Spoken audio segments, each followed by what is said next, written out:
तर आज मी तुम्हाला खुसखुशीत करंज्या कशा करायच्या हे दाखवणार आहे। तर सगळ्यात आधी आपण करंजीच्या वरचं कव्हर करण्यासाठी पीठ मळायला घेऊया। आता त्यासाठी आपण 2 वाटी मैदा घेऊया। यामध्ये आपण अर्धी वाटी बारीक रवा मिक्स केलेला आहे। पॅन मध्ये 3 चमचे तूप मी घेतलेलं आहे। याला आता आपण छान कडकडीत गरम करूया।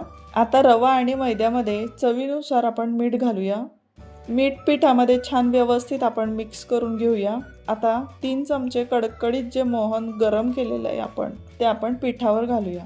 आपण चमच्याने याला व्यवस्थित मिक्स करूया आणि थोडं थंड झालं की मोहन सगळ्या पिठाला व्यवस्थित लागेल अशा पद्धतीने आपण पीठ चोळून घेऊया। हे बघा, पिठाची अशा प्रकारे मूठ वळली गेली पाहिजे। जेव्हा मोहन सगळ्या पिठाला व्यवस्थित लागेल तेव्हाच असं पीठ बांधलं जातं। आता आपण थोडं थोडं पाणी घालत घालत पिठाचा गोळा मळून घेऊया। पिठाचा गोळा व्यवस्थित मळून झालेला आहे। आता आपण 20 ते 30 मिनिट याला झाकण बंद करून ठेवू, म्हणजे पिठातला जो रवा आहे तो छान फुलून येईल। तोपर्यंत आपण आता करंजीचं गोड सारण बनवूया। एका बाउलमध्ये आपण भाजलेलं सुकं खोबरं, भाजलेला रवा, तुपात फ्राय केलेले ड्रायफ्रूट्स आणि भाजलेली खसखस हे सर्व काढून घेतलं आहे। आता सारणामध्ये 5 चमचे पिठी साखर घालूया। चवीनुसार मीठ घालूया। आता 3 ते 4 वेलचीची पूड करून घेतलेली आहे।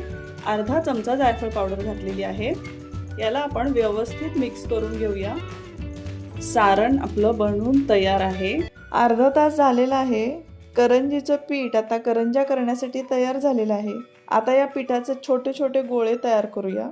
आता जितकी जमेल तितकी पातळ पुरी आपण लाटून घेऊया।